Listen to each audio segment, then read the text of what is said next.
What happens when a former royal sits down with Britain's most beloved talk show host and everything goes spectacularly wrong?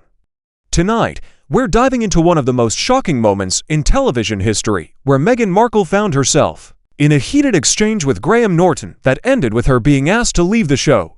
This isn't just celebrity drama. This is a masterclass in how quickly things can spiral out of control when egos clash and boundaries are crossed. Make sure to subscribe and drop a comment telling me what you think really triggered this explosive confrontation. The red chair was spinning, the audience was buzzing with excitement, and Graham Norton was in his element, that familiar mischievous glint in his eye as he prepared to welcome his next guest. The atmosphere in the studio was electric, as it always was when the Graham Norton Show was filming, but nobody, not the producers, not the audience, and certainly not Graham himself, could have predicted what was about to unfold. "Ladies and gentlemen, please welcome Meghan Markle," Graham announced with his signature theatrical flair, gesturing toward the entrance as the audience erupted in applause. Meghan walked onto the set with her characteristic poise, wearing an elegant black dress that seemed to shimmer under the studio lights. She waved to the audience, that practiced smile never leaving her face as she made her way to the famous red sofa. "Meghan, wonderful to have you here," Graham said, standing to greet her with the customary air kisses. "You look absolutely stunning." "As always, thank you, Graham. It's lovely to be here," Meghan replied, settling into the plush cushions. But there was something in her tone, a subtle edge that suggested she might not be entirely comfortable with the traditional Norton treatment. Graham, ever the professional, launched into his opening with characteristic wit. "Now, Meghan, I have to say, you've been making quite the headlines lately. Some might say you're becoming Britain's most talked about export, even though you're not technically British anymore." The audience chuckled, but Meghan's smile faltered slightly. "Well, Graham, I think it's interesting how the media chooses to frame certain narratives. I'm here to talk about my new projects, not to relitigate the past." "Oh, but the past is so much more interesting than the present sometimes, isn't it?" Graham quipped, his eyes twinkling with that familiar mischief. "I mean, you've gone from suits to suits of armor, metaphorically speaking." "That's quite a journey." Meghan shifted in her seat, her media training kicking in as she maintained her composure. "I prefer to focus on moving forward, Graham. I'm here because I'm passionate about the work I'm doing now. The causes I believe in, right?" "Yes, of course," Graham nodded. But there was something in his expression that suggested he wasn't quite ready to let her off the hook. "But surely you can understand the public's fascination with your story. It's not every day someone walks away from a fairy tale." The tension in the studio was palpable now. Meghan's jaw tightened almost imperceptibly, and her hands clasped together in her lap. "I think that's a rather simplistic way to view what was actually a very complex situation, Graham." "Oh, I'm sure it was complex," Graham replied, his tone walking the fine line between playful and pointed, but from the outside looking in, it did seem rather like someone deciding the crown was too heavy. If you'll pardon the expression, the audience was beginning to sense the shift in atmosphere. What had started as typical Norton banter was beginning to feel less like entertainment and more like an interrogation. Meghan's media training was being put to the ultimate test. "Think," Meghan said carefully, "that there's a difference between choosing your own path and running away from responsibility. I've never run away from anything in my life." Graham leaned forward slightly, his interviewer instincts fully activated now. "But would you say you've run towards something better? Because that's what everyone wants to know, isn't it? Was it worth it?" The question hung in the air like a challenge. Meghan's eyes flashed with something that might have been anger, though she quickly masked it. "I don't think I need to justify my personal choices to anyone, Graham. Last of all, on television, well, that's rather the point of being on television, isn't it?" Graham shot back with a laugh that didn't quite reach his eyes to talk about things. "Otherwise, you could have just stayed home and sent a press release." The audience was completely silent now, sensing that they were witnessing something unprecedented. This wasn't the usual Norton charm offensive, this was something else entirely. "I came here in good faith," Meghan said, her voice taking on a steely quality. "I was told this would be a friendly conversation about my current work, not a character assassination." Graham's eyebrows shot up in mock surprise. "Character assassination? My dear Meghan, I'm simply asking questions that any reasonable person might ask. Surely you expected that." "I expected professionalism," Meghan replied coolly. "I expected to be treated with the same respect you show your other guests." "Oh, but I am treating you with respect," Graham insisted, his voice dripping with that particular brand of British passive aggression. "I'm treating you like any other public figure who makes controversial choices and then expects everyone to simply accept them without question." The gloves were officially off now. Meghan straightened in her chair, her composure cracking just enough to reveal the fire beneath. "Controversial choices. I made choices that were right for me and my family." "I don't recall asking for your approval, Graham." "No, but you did ask for the public's attention," Graham countered smoothly. "And with attention comes scrutiny. Surely someone as media savvy as yourself understands that basic equation." The studio felt like a powder keg ready to explode. Even the camera operators seemed to sense they were capturing something extraordinary, something that would be replayed and analyzed for years to come. "I understand plenty," Meghan said, her voice rising slightly. "I understand that some people can't accept when someone refuses to play by their rules. I understand that some people would rather tear someone down than build them up." Graham's smile never wavered, but there was steel in his voice now. "And I understand that some people like to play the victim when they're called out for their choices, but surely you can't expect to rewrite history simply because you don't like how it reflects on you." The audience was holding its collective breath. This had gone far beyond typical celebrity interview territory and entered something much more dangerous. That last exchange had crossed a line, and everyone in the studio knew it. Meghan's eyes flashed with indignation as she processed Graham's words about playing the victim. The carefully constructed facade of polite television discourse was crumbling. By the second, "Excuse me," Meghan's voice cut through the silence like a blade. "Did you just accuse me of playing the victim? That's incredibly rich coming from someone who's built an entire career on gossiping about other people's lives." Graham's smile faltered for just a moment before returning full force. "Oh, I wouldn't call it gossiping, Meghan. I prefer to think of it as professional curiosity. After all, when someone makes the choices you've made, people are naturally going to have questions." "Questions?" Meghan laughed, but there was no humor in it. "These aren't questions, Graham. This is a hit job. You've dragged me onto your show under false pretenses to ambush me with your tired old talking points." The audience was transfixed. Some were shifting uncomfortably in their seats. Others were leaning forward, not wanting to miss a single word of this unprecedented television moment. The producers in the control room were frantically trying to decide whether to cut to commercial or let this train wreck continue. "Ambush?" Graham's voice rose slightly, his own composure beginning to crack. "My dear woman, you're the one who agreed to come on the show. Nobody forced you to sit in that chair.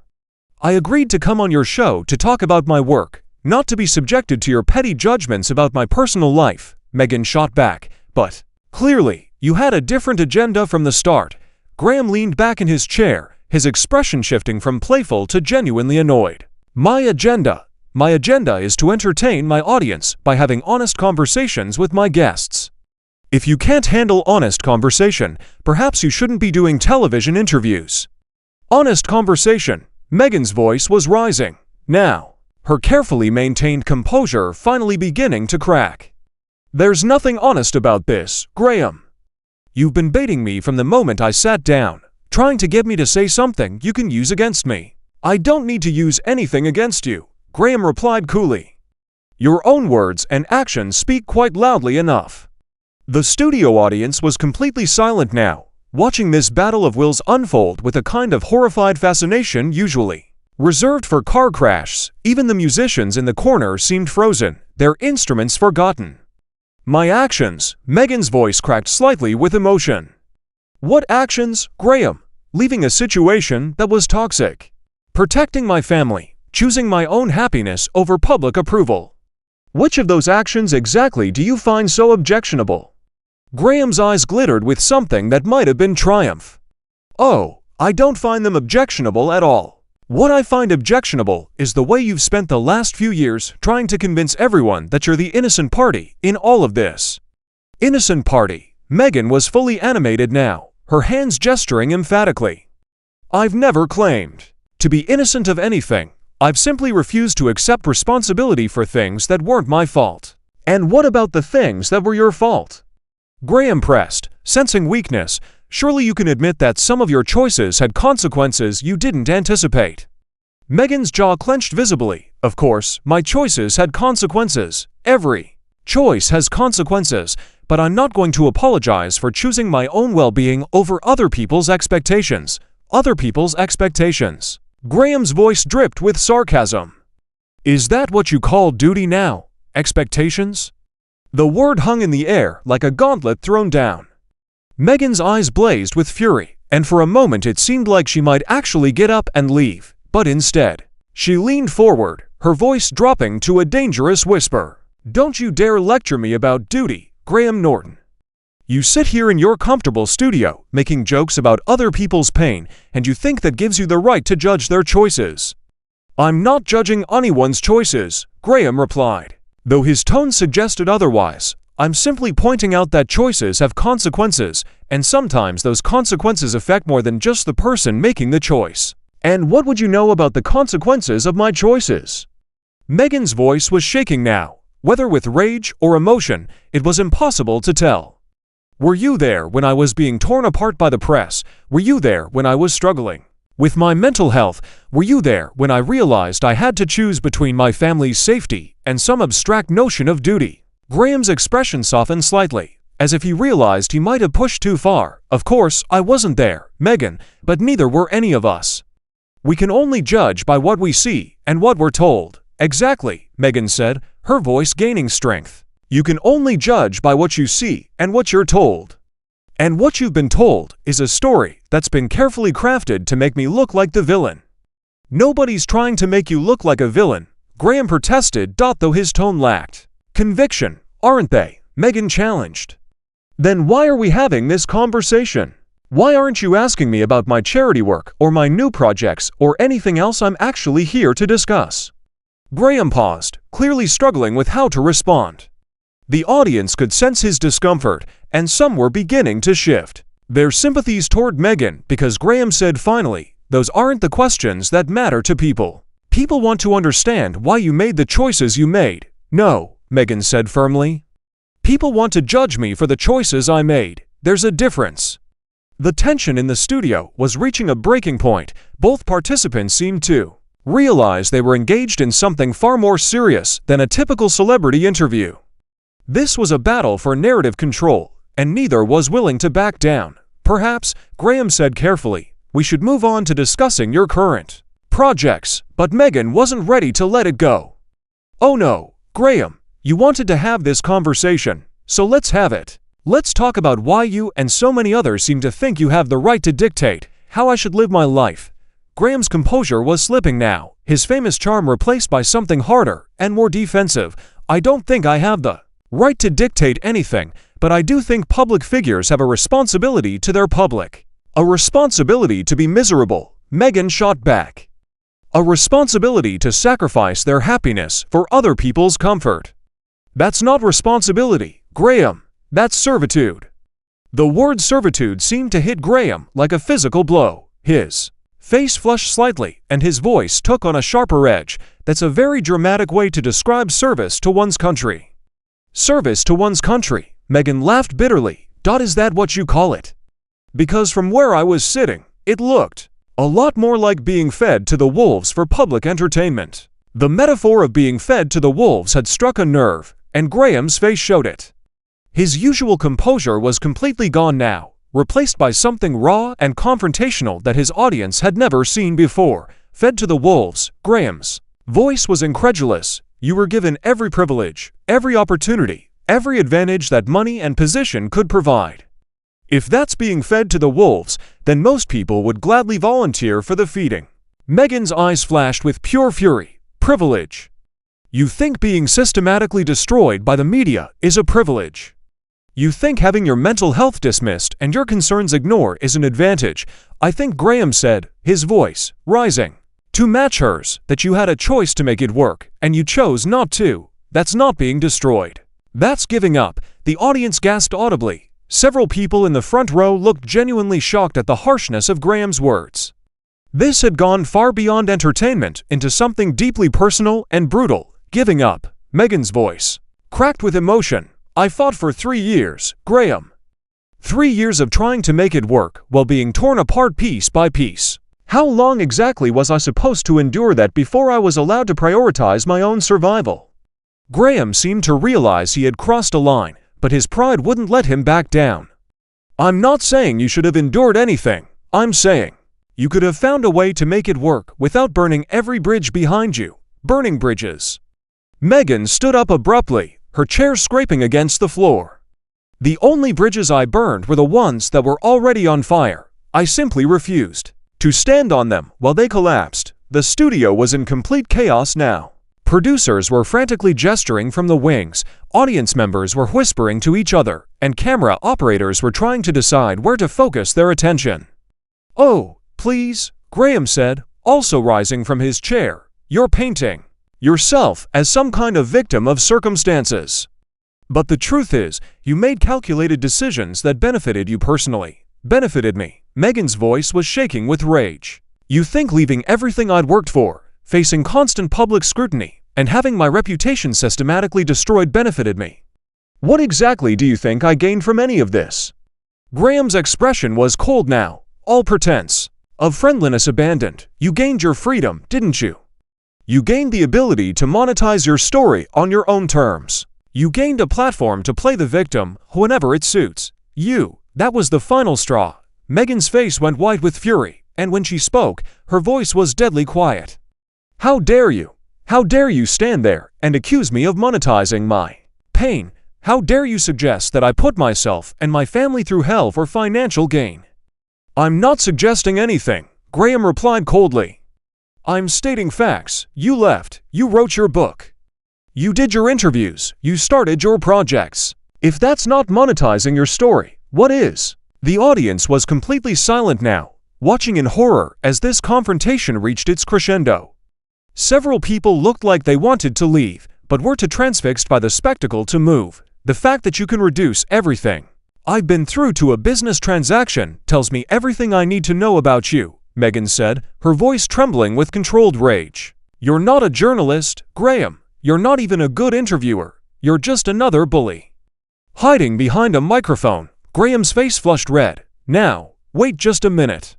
I've been doing this job for decades, and I've never had a guest accuse me of being a bully. Well, congratulations, Meghan said sarcastically. There's a first time for everything. Perhaps, Graham said, his voice dangerously quiet. If you can't handle the basic questions that come with being a public figure, you shouldn't be a public figure. Meghan laughed, but it was a sound devoid of any humor. Basic questions you call character assassination. Basic questions you call psychological manipulation. Basic journalism.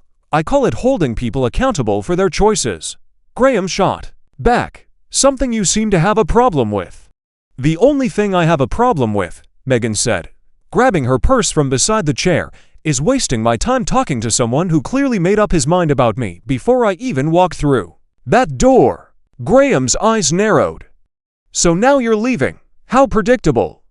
When the going gets tough, Meghan Markle gets going. The insult hit its mark.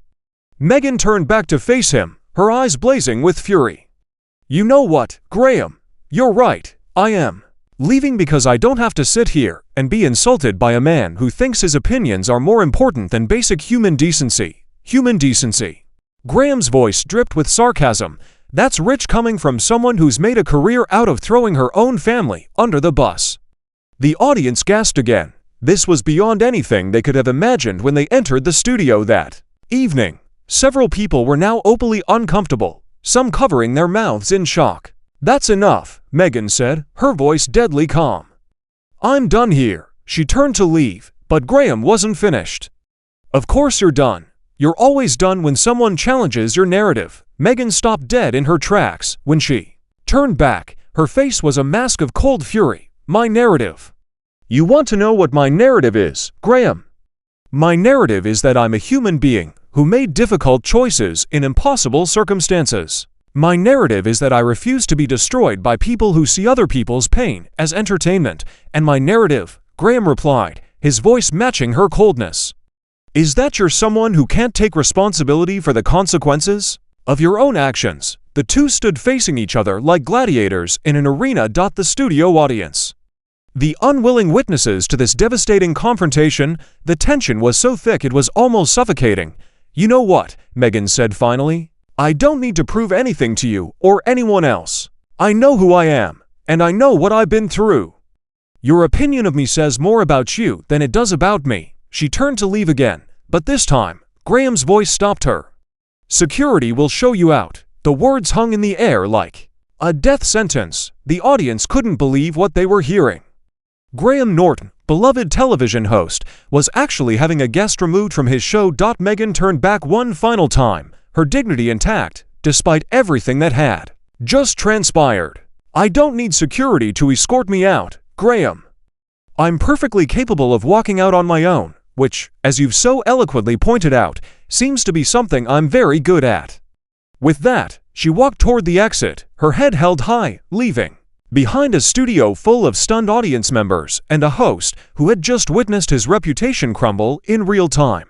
As the studio doors closed behind her, Graham stood alone on his set, the weight of what had just happened settling over him like a dark cloud. The audience sat in stunned silence, unsure whether they should applaud, boo, or simply sit in shock, contemplation of what they had just witnessed. And that, ladies and gentlemen, is how one of television's most beloved hosts learned that sometimes when you push too hard, people push back even harder. What started as a routine celebrity interview had ended with one of the most dramatic exits in television history, leaving everyone involved forever changed by the experience. What do you think really caused this confrontation to spiral so completely out of control? Was it Graham's aggressive questioning, Meghan's refusal to be controlled, or something deeper about the nature of celebrity and accountability? Drop your thoughts in the comments below, and don't forget to subscribe for more incredible stories like this.